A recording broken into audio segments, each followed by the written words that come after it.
Assalamualaikum warahmatullahi wabarakatuh. Welcome back with us on Get and Apply with me, DJ AHLAAM. And me, DJ Anis. Thanks for tuning in again. Yes, in Iium FM, your campus radio. So for today, we will have a very interesting topic, which is the beauty of dakwah in life. So Anis, do you know who is our guest today? We have a very special guest today to talk about da'wah, and she is Miss Nina. No, we're very excited.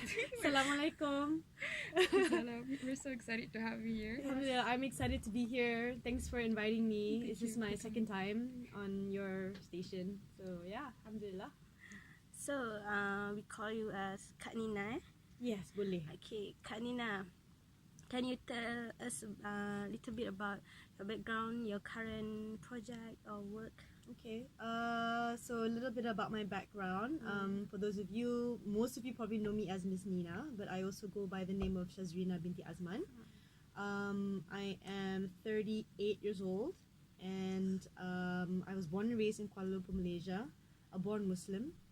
And Alhamdulillah, I did my Hajj in 2013, and that was when I think a big part of my hijrah happened. And Alhamdulillah, ever since then, I've been basically, going back to learn more about the Deen, about Islam and the foundations of Islam. And at the same time, subhanAllah, Allah is really the best of planners. He kind of like, I didn't expect to do da'wah so quickly right after Hajj. But it just kind of happened, and I find myself doing a lot of da'wah through media. And I think everything happens for a reason, and at the most perfect time. So that's what I've been doing for the past few years, alhamdulillah, in a nutshell. Yeah. Yeah, so as you know, like Kak Nina do the da'wah through social media. So if you want to know more about her experience and want to know more about how she share about her story, we'll be right back and stay tuned.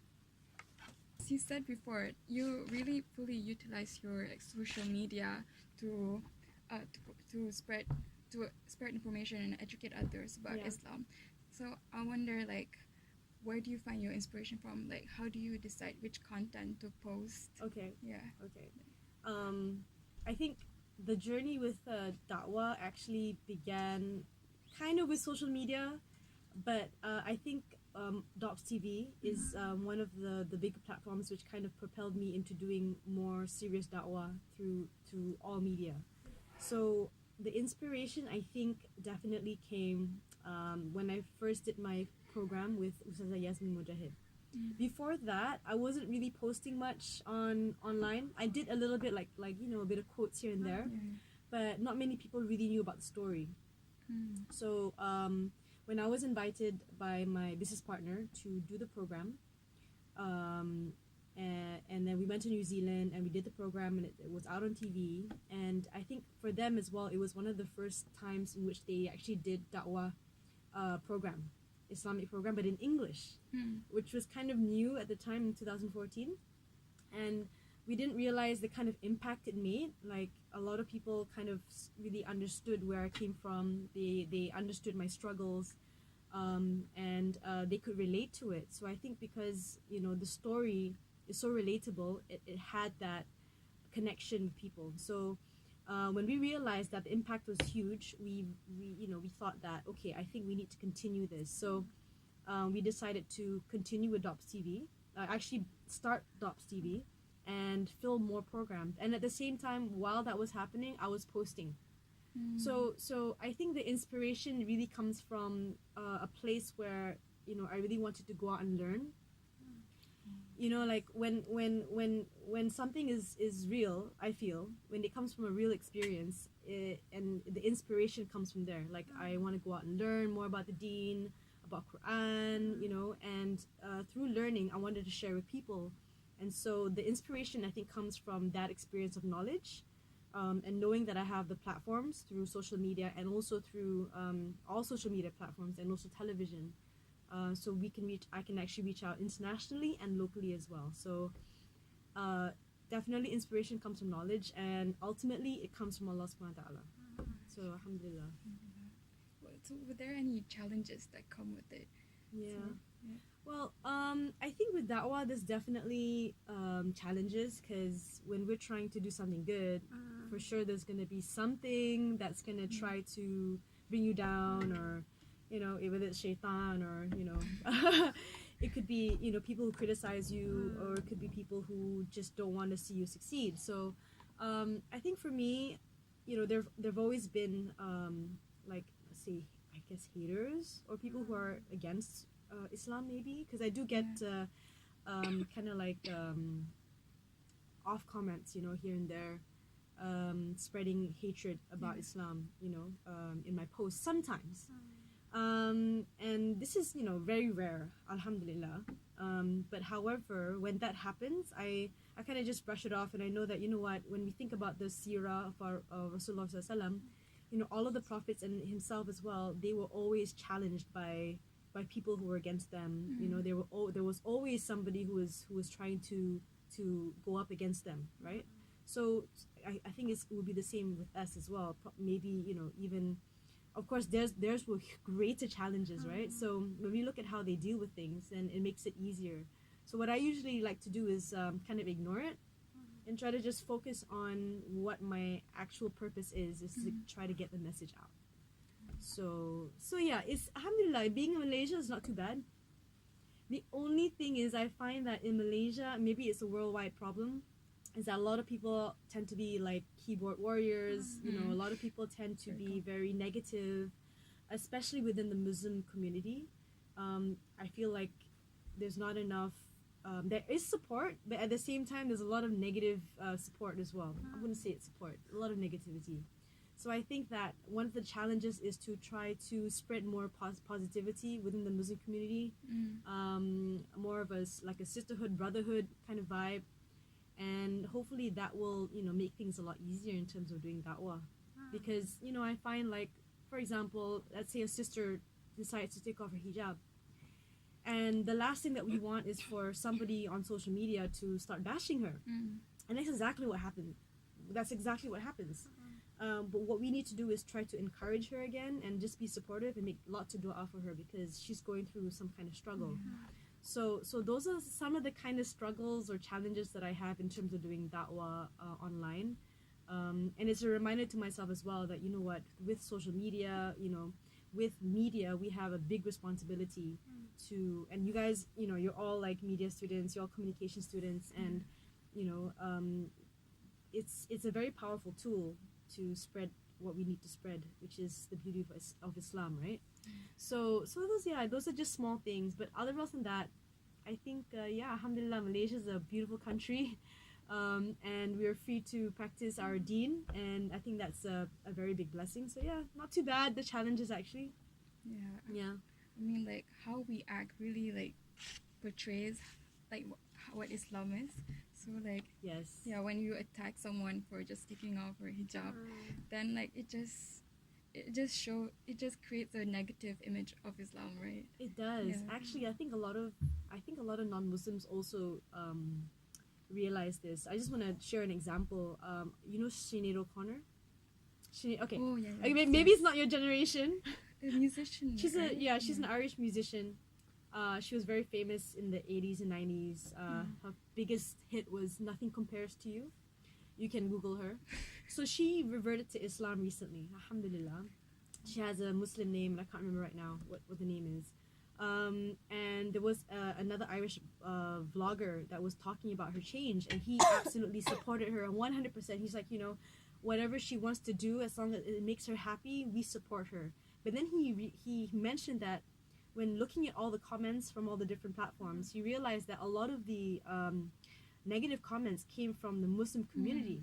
You know, because, you know, when a person reverts, they perhaps are not wearing the hijab properly, or they're doing things that are not probably, you know, 100%, but it's okay. They just started, right? So, you know, if a person looking from the outside can see that, then you know that there's a problem, right?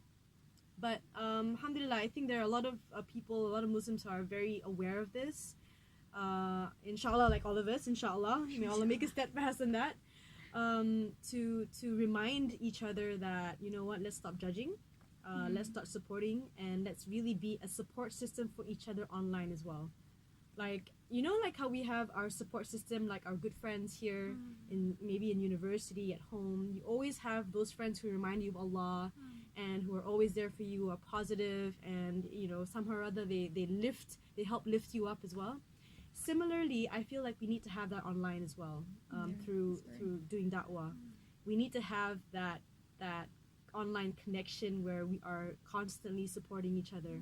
And I feel that alhamdulillah, I have that. Like I can pick like a few names online that I know that we're always like reposting each other, and we're DMing each other, and we're always kind of like motivating each other to keep on doing what we're doing. And that's also another inspiration, actually. Yeah, because it's a digital era, so everyone's on the internet, right? Yes, Yeah, yes. so it's so important to create like the same similar positive vibe on the internet as well. Exactly, Yeah. exactly. So yeah, alhamdulillah. It's a big responsibility, and I think all of us, everybody here who has social media, is someone who has that. So inshallah, may Allah guide us to do what's best online, inshallah. Inshallah. And in doing da'wah, sometimes we one time we tired to, like, sometimes our iman is up and down, right? So how Kak Nina be consistent on doing this? Yeah, you're so right. Iman at any given time can go up and go down depending on what we're doing, right? So what keeps me, for me personally, what I like to do is to always continue with classes. I find that when I study Quran and anything to do with the deen, it kind of charges my iman up all the time. Whether it's reading Quran, whether it's listening to a lecture, whether it's interviewing someone who's very inspiring, or you know, just being with sisters who are mashallah like very pious and everything, it inspires me, it charges my iman. So I try to do as much of that. Like recently there was an example of what iman is, and iman is like, what I learned is that it's like a battery. It's like a phone. Iman is like your battery phone, and it always needs to be charged, because if it's not charged, the battery is going to go down, and the more it depletes, the more it diminishes, and then there's like no more battery, and we don't want to go there. So we always have to find ways in which we can boost our iman and charge our battery, whatever way it is, whatever works for you. So for me, it's always classes. Knowledge definitely is key, seeking beneficial knowledge, being with good friends, watching some good programs, that really helps with my iman, and also finding some time to really reflect upon the Quran and to do prayers where we try to be khushu and connected, you know, because sometimes it's hard, I know, but when you get that moment, that time when you can really connect with Allah subhanahu wa ta'ala, it is such a huge iman booster. But yeah, that's, you know, that's what I usually do. But inshallah, may Allah keep us steadfast and istiqamah. Inshallah. Yeah. So, and as a Dopes TV host, I know you've traveled a lot and met a lot of inspiring people. Do you have any memorable experience or story that you still think about until now? Oh, wow, this subhanallah. There's so many, but I think definitely the beginning part was always very quite inspiring for me, because you know, I've never met any scholars in my life, like, you know, like big name scholars I've never met. Now, you know, before I met Ustazah Yasmin, I was so nervous. But I think I was more nervous when I met Ustad Numan Ali Khan, because we were like, oh my god, it's Ustad Numan, how? what were we saying? But mashallah, he's very down to earth, and you know, when I got to meet Mufti Mank and all these different scholars, and I feel like, you know, for me, being a Dops TV host, alhamdulillah, the blessing of being able to meet these amazing people really inspires me. Not just them, I think even just normal people as well, people who have such a inspiring story of how they came to Islam, perhaps a revert or someone who kind of just bounced back from darkness to light, you know. meeting them always inspires me, and I think that's the beauty of being a Dops TV host. You get to really express yourself, you know, you get to do da'wah, you get to earn some points, inshallah, with Allah subhanahu wa ta'ala, while meeting amazing people. So, inshallah, Dops TV, we have a lot of programs out. You can see on TV and online. So if y'all are not subscribed to Dops TV, please subscribe right now. It is absolutely free. DOPS TV on YouTube. Also, one video that really stood out to me was, personally, I liked the one with the Iium in Japan. Okay, Yeah. yeah. I love that because he talked about how he came to like accept Islam. He met a family, right? One member was trying to convince him of that Islam is the truth, like using scientific facts, and then the father was just like, you know what, you can study yourself. I think that was like really like made me open my eyes a bit. Yeah. Like, wow, like we And- should be gentle like, when it comes to that one. So. Mashallah, so true, right? I think, and the one thing that was really interesting when I went to Japan, especially speaking to the Japanese reverts, they were saying that because in Japan, reading is a huge culture for them. Like, they love to read, they love to do research. So, giving them the Quran and reading the Quran is one of the best ways to do da'wah for them in Japan. That's what the Imam was saying. And I was like, wow, that's interesting.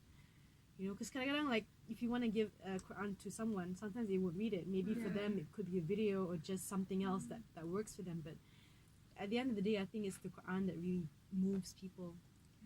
But yeah, I think the Japan experience was really nice, alhamdulillah.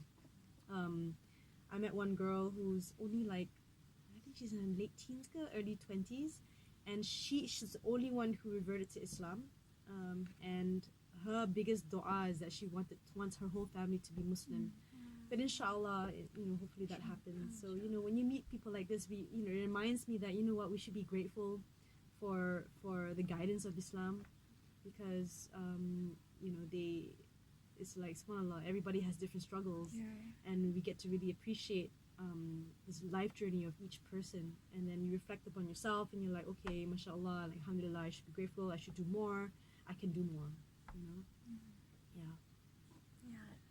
So, up until now, we know what the Kanina do is doing da'wah through social media, through digital, and we also hear the challenges that Kanina faces. And when we do good thing, a lot of challenges Yeah. come.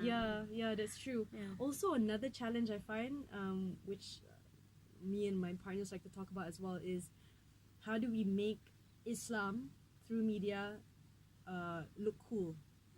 Like, there has to be some form of way in which we can attract the youth and people, and so that's always that challenge as well. How do we keep it always up to date and cool and look good and beautiful, and just as everything else, like the movies, or so there's always that striving to try to always be on top of the game, and to make it as interesting as possible, but within the laws of the Sharia, of course.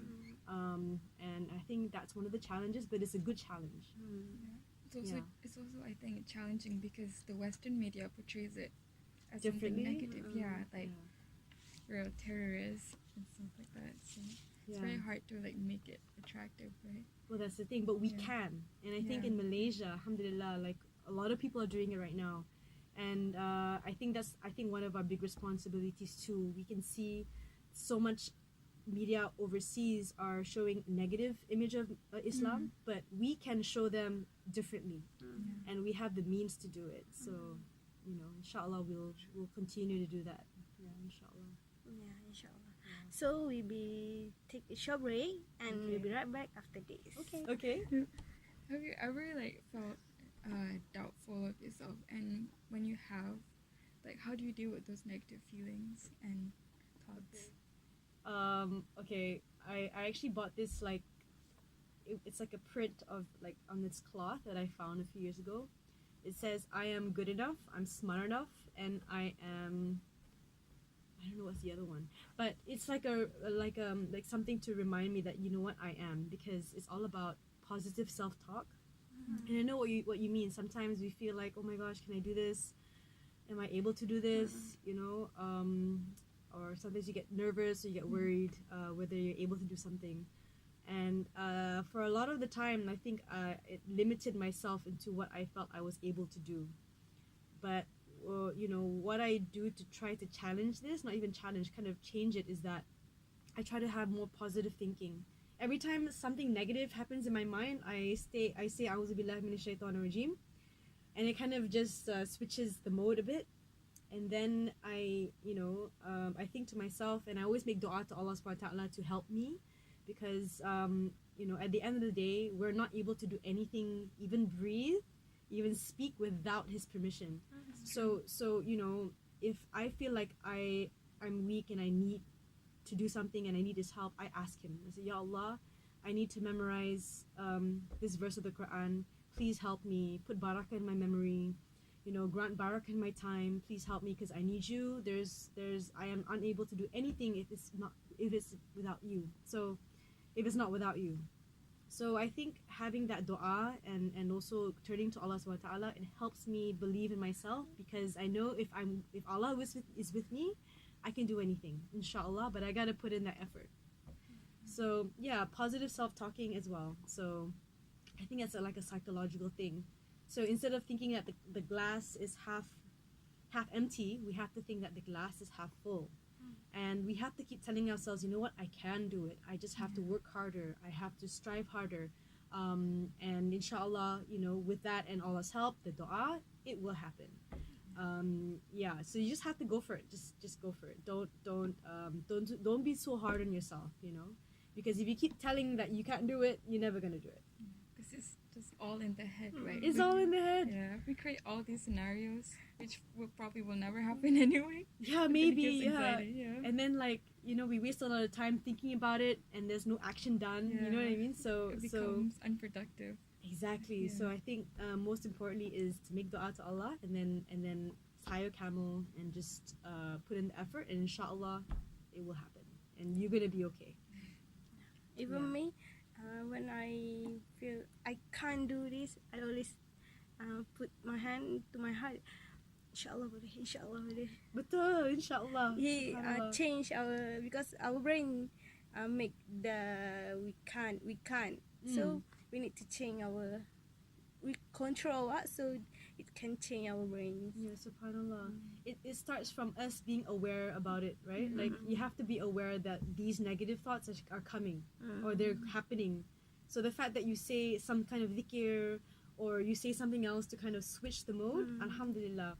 I think another thing that helps is, of course, prayer, and then when you stay alhamdulillah, you be grateful to Allah, it changes the whole scenario. It really changes everything. So inshallah, it's good, you know, to share how we overcome these negative thoughts. Alhamdulillah. We all need it. Yes. This one. So during Karina doing this da'wah through social media, how much your life changed after that? A lot, I think. My life changed a lot since my hijrah. Ever since I came back from Hajj, and even before that, my hijrah took a long time for me to get to where I was, especially to get to a place where I was ready to go for Hajj. You know, that's another story. But I think once I began my journey of da'wah on media, you know, because I thought to myself, you know, I'm not even a ustazah. You know what I mean? Like, I'm still such a beginner when it comes to learning Quran and Hadith and everything. Like, who am I? Then, you know, as I continued learning, you know, I realized that, you know what?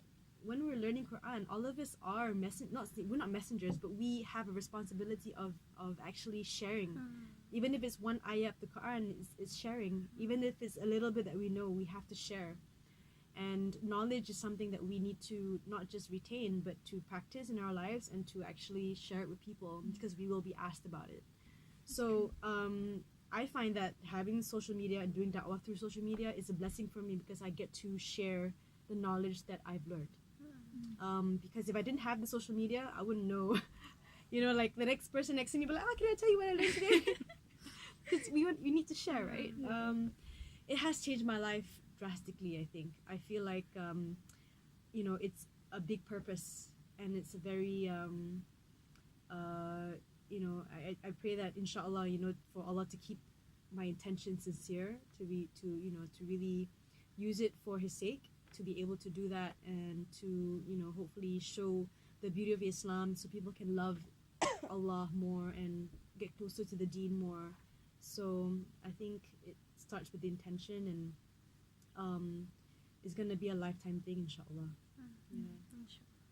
And what advice would you give to our students who are still finding ourselves as individuals? Okay. So, You got students here? I think whatever it is that you're doing, whatever it is that you're studying, and whatever field you want to be in, most importantly, I think, is to make sure that you know your purpose and your focus. I feel that once you have your focus as number one is Allah, then our Prophet Muhammad SAW, the deen, and everything else comes into place, and inshallah, things will get easier, and inshallah there'll be a lot of barakah in what you do, and you will be able to make that impact.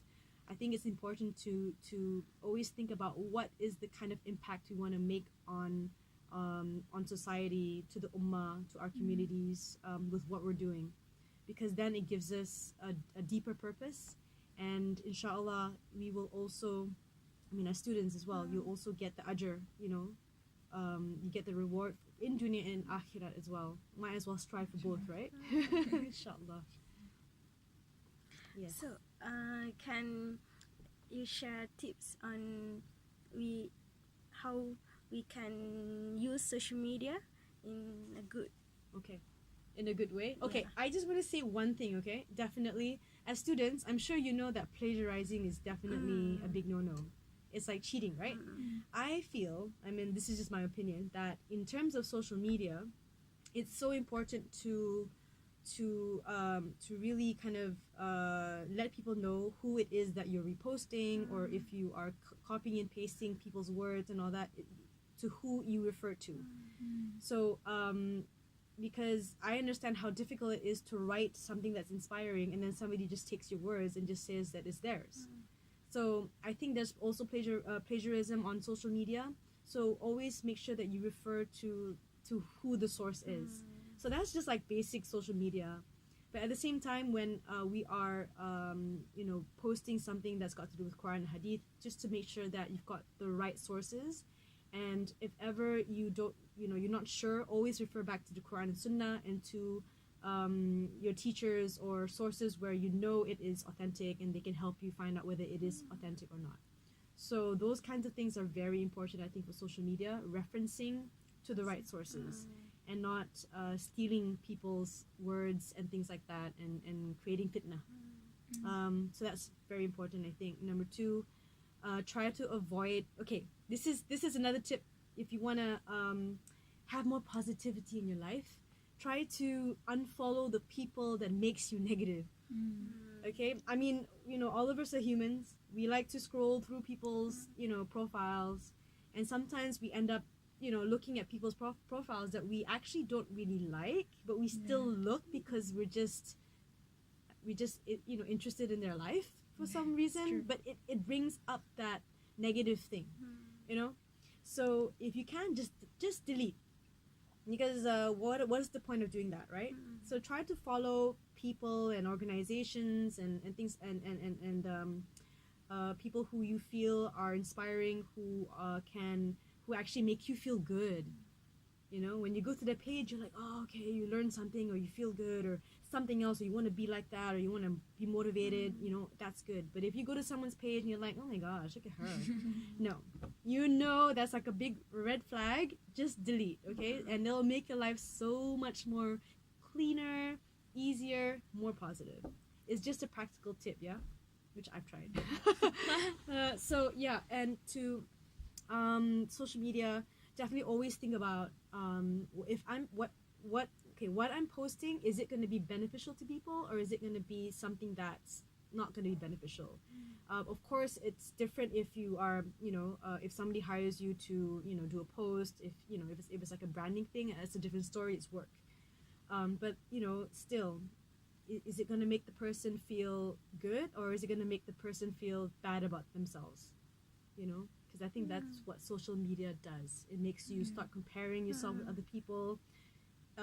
It makes you feel like sometimes I'm not good enough, or look at their life, or look at me, why am I not like that? So if you know, you have to know that you have that power as well. If what you're posting makes somebody feel like that, you know, you have to know, what is it making my viewers feel? And also, is this something that Rasulullah SAW and Allah subhanahu wa ta'ala would approve of? You know, so always have that guideline and lens of the Quran and Sunnah. Is it going to be acceptable that way? So inshallah, when we are questioned about what we post online, it will be okay, inshallah. Yeah, sorry. Inshallah. So we come to the end of our slot. Okay.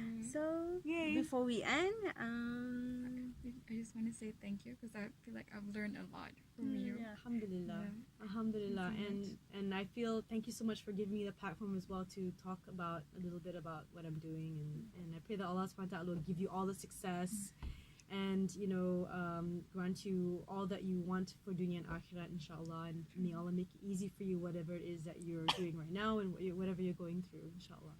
inshallah. Thank you, Kanina, for come here and be with us in Gain and Apply. And so with that, Assalamualaikum warahmatullahi. we be ending here. And any last word, Kanina? I just have to say, I think the both of you are like the cutest like DJs I've met. So chomel, okay? Yeah, and mashallah, like you should see their big smiles right now.